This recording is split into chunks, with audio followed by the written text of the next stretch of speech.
الحمدللہ وحدہ والصلاة والسلام علی من لا نبی بعدہ ولا رسول بعدہ ولا معصوم بعدہ اما بعد فاعوذ باللہ من الشیطان الرجیم بسم اللہ الرحمن الرحیم یا ایہا الذین آمنوا اذا نودی للصلاة من یوم الجمعۃ فاسعوا الی ذکر اللہ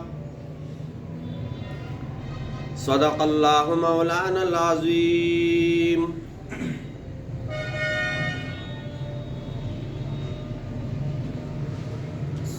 درود شریف پڑھ لیں۔ اللہم صلی علی محمد وعلی آل محمد کما صلیت علی ابراہیم وعلی آل ابراہیم انک حمید مجید۔ اللہم بارک علی محمد وعلی آل محمد کما بارکت علی ابراہیم وعلی آل ابراہیم انک حمید مجید۔ یہ آپ قریب آ جاؤ تو باید جو دوسرے آنے والے ہیں وہ پھر بعد میں بیٹھنا۔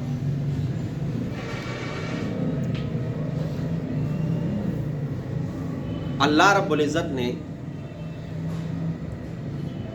مسلمانوں کو غزوہ احد میں فتح نصیب فرمائی، اور کئی دنوں سے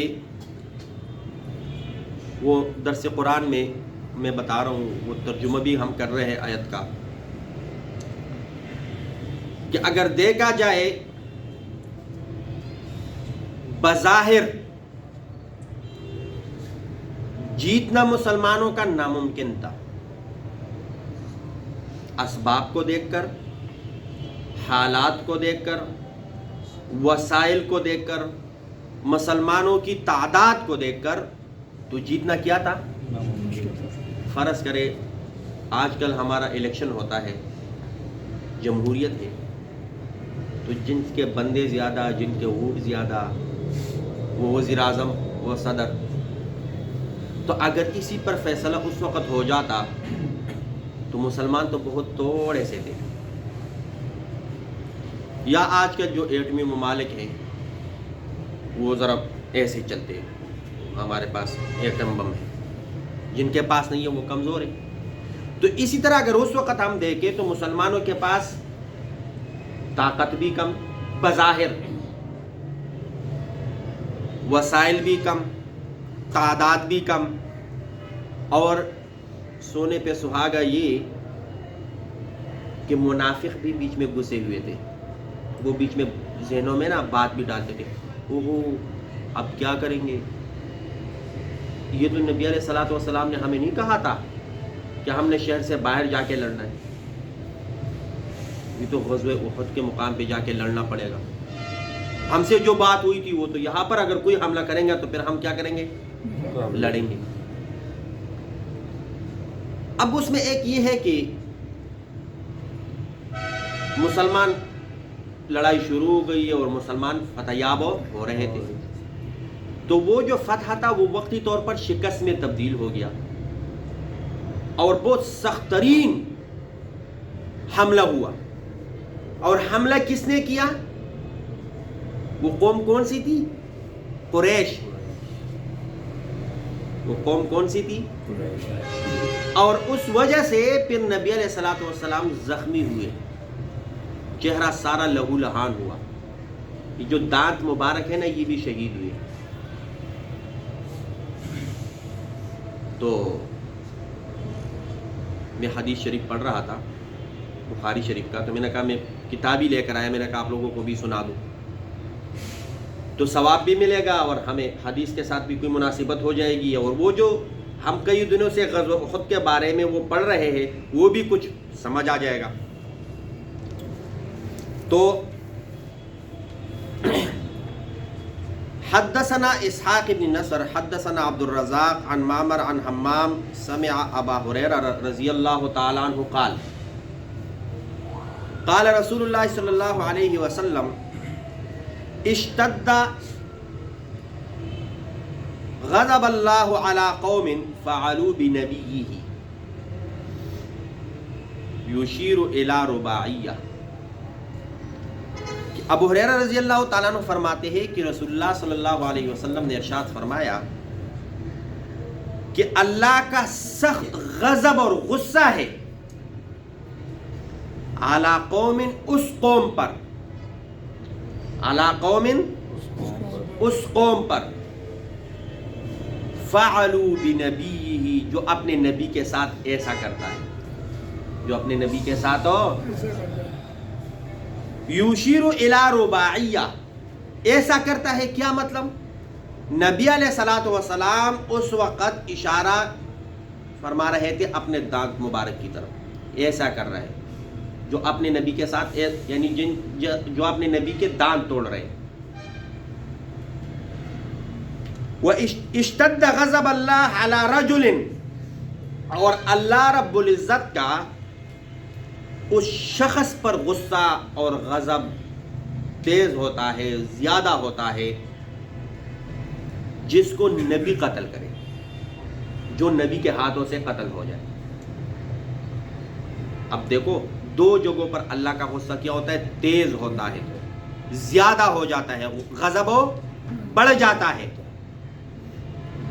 ایک اس قوم پہ جو اپنے نبی کو زخمی کرے، جو اپنے نبی کو تکلیف پہنچائے، اور دوسرا وہ شخص جس کو نبی قتل کرے، جو نبی کے ہاتھوں سے کیا ہو جائے؟ قتل ہو جائے۔ ایک اور حدیث ہے کہ سہل ابن سعد وَهُوَ يَسْأَلُ عَنْ جَرْحِ رسول اللہ صلی اللہ علیہ وسلم، کہ سہل بن سعد سے ایک مرتبہ کسی نے پوچھا نبی علیہ الصلوۃ والسلام کے زخموں کے بارے میں، اور وہ زخم جو نبی علیہ الصلوۃ والسلام کو پہنچ چکے تھے غزوہ احد میں، اس کے بارے میں مجھے کچھ بتائے۔ تو فقال، سہل بن سعد رضی اللہ تعالیٰ عنہ فرماتے ہیں، اما واللہ انی لأعرف من کان یغسل جرح رسول اللہ صلی اللہ علیہ وسلم، میں جانتا ہوں کہ کس نے نبی علیہ الصلوۃ والسلام کے زخم مبارک سے وہ خون دھویا تھا، میں جانتا ہوں۔ تو وہ کون تھا؟ تو اس حدیث میں یہ ہے کہ وہ حضرت فاطمہ رضی اللہ تعالی عنہا تھی، جو نبی علیہ الصلوۃ والسلام کے زخموں سے وہ خون دھو رہی تھی۔ اور اس کے اوپر پانی ڈالنے والا کون تھا؟ حضرت علی رضی اللہ تعالیٰ عنہ۔ حضرت علی رضی اللہ تعالیٰ عنہ برتن سے پانی ڈال رہا تھا، اور حضرت فاطمہ رضی اللہ تعالیٰ عنہا وہ خون دھو رہی تھی، وہ جگہ صاف کر رہی تھی جہاں پر زخم ہوئے تھے۔ تو سہل بن سعد رضی اللہ تعالیٰ عنہ فرماتے ہیں کہ میں نے دیکھا کہ حضرت فاطمہ رضی اللہ تعالی عنہ جب وہ دھو رہی تھی تو وہ خون بند نہیں ہو رہا تھا، وہ خون اور تیز ہو گیا۔ تو حضرت فاطمہ رضی اللہ تعالی عنہ نے چٹائی پڑی ہوئی تھی، اس کا ایک ٹکڑا کاٹا، اس کو آگ لگایا، اس سے ایک راکھ بن گیا، اس راکھ کو ان زخموں پہ لگایا اور پھر باندھا کپڑے سے۔ تو نبی علیہ الصلوۃ والسلام کو جو جسم سے خون مبارک بہہ رہا تھا وہ رک گیا۔ وہ الفاظ میں آپ کو بتا دیتا ہوں کہ من کان یکسب الماء، سہل بن سعد رضی اللہ تعالیٰ عنہ فرماتے ہیں کہ میں جانتا ہوں کہ نبی علیہ الصلوۃ والسلام کے زخم کو کون دھو رہا تھا اور کون پانی ڈال رہا تھا۔ قال، فرماتے ہیں، کانت فاطمہ بنت رسول صلی اللہ علیہ وسلم، وہ حضرت فاطمہ رضی اللہ تعالیٰ عنہ تھی جو وہ زخموں سے خون کو دھو رہی تھی۔ وعلی بن ابی طالب یسکب الماء بالمجن، اور حضرت علی رضی اللہ تعالیٰ عنہ برتن سے اس کے اوپر کیا پانی ڈال رہا تھا۔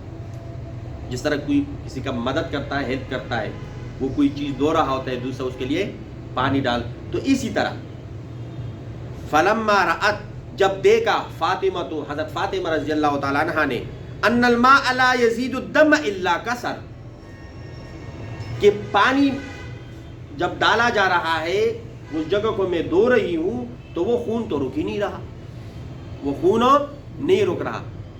تو اخذت قطعۃ من حسیر، چٹائی کا ایک حصہ کاٹا، وَأَحْرَقَتْهَا، اور اس کو پاڑا یعنی کاٹا،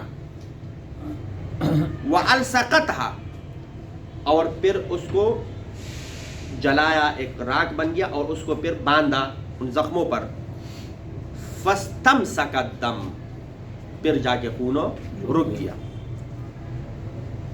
وَكَسَرَتْ رُبَاعِيَّةً، اور نبی علیہ الصلوۃ والسلام کے یہ جو سامنے والے 4 دانت مبارک ہیں نا، یہ بھی ٹوٹ گئے تھے.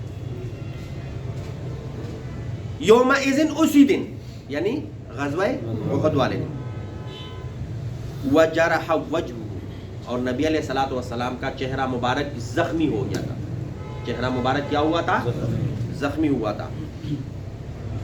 وکسرت البیض علی رأسه، جو وہ خول تھا لوہے کا جو سر کے اوپر ڈالتے ہیں تاکہ کوئی تلوار چلائے یا کوئی تیر مارے یا کوئی پتھر روڑا مارے، سر پہ ڈالے کو، جس طرح آج کل ہیلمٹ ہے. آج کل کیا ہے، ہم وہ موٹر سائیکل چلاتے ہیں کیوں؟ تاکہ اگر ہم کہیں گر جائے، ایکسیڈنٹ ہو جائے تو سر محفوظ ہو. سر کیا ہو؟ تو اسی طرح لوہے کا ایک خول تھا، وہ نبی علیہ الصلوۃ والسلام کے سر مبارک پہ تھا. تو ان لوگوں نے اس خول کو توڑا، اور جب اس خول کو وہ ٹوٹ گیا تو اس سے بھی نبی علیہ الصلوۃ والسلام کے سر مبارک پہ کیا پڑے؟ زخم پڑے. تو اب اس میں 2 چیزیں آ گئی. کتنی چیزیں آ گئی؟ 2. ایک وہ قوم جس پہ اللہ رب العزت کا غصہ بہت بڑھ گیا تھا یا بڑھ جاتا ہے، وہ کیا ہے کہ جو قوم اپنے نبی کے ساتھ ایسا کرتا ہے، یعنی اس کو زخمی کرتا ہے، اس کا چہرہ لہو لہان کرتا ہے، اور دوسرا اس شخص پر اللہ کا غصہ بہت زیادہ بڑھ جاتا ہے جو نبی کے ہاتھوں قتل ہو جائے، جو نبی کے ہاتھوں قتل ہو جائے. اور روایت میں آتا ہے کہ نبی علیہ الصلوۃ والسلام کے ہاتھوں سے ابی ابن خلف قتل ہوئے، اور ایک روایت میں آتا ہے کہ رکانہ یہ قتل ہوئے. تو اب زیادہ تر جو ہے وہ اس طرف ہے کہ ابی ابن خلف جو رئیس المنافقین تھے، منافقوں کا سردار، وہ کن کے ہاتھوں قتل ہوئے؟ اور اسی کے وجہ سے اس کے اوپر غضب بہت زیادہ ہے. اس کے اوپر غضب ہو. اب یہ تو جسمانی تکلیف ہے، جو نبی کو کوئی پہنچائے تو اس پر اللہ کا کیا ہے؟ غضب ہے، اور بہت زیادہ غصہ بڑھ جاتا ہے اللہ کا. لیکن جو نبی علیہ الصلوۃ والسلام کے نبوت پہ حملہ کرتا ہے، صفات پہ حملہ کرتا ہے، تو اس پہ اللہ کا لعنت ہے. اس پہ اللہ کا کیا ہے؟ لعنت ہے.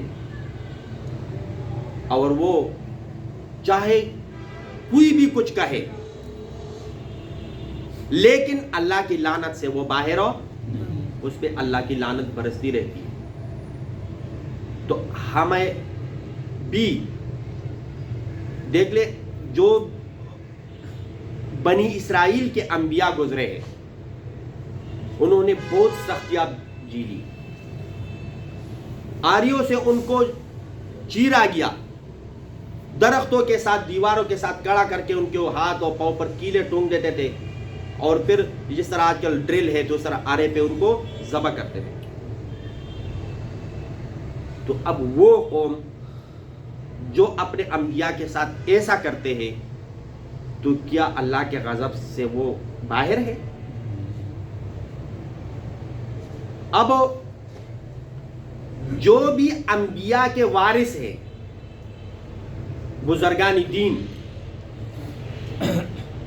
تو ہمیں چاہیے کہ جس طرح اس وقت اللہ کا غصہ، غضب جوش میں آتا، اب تو کوئی نبی آنا نہیں.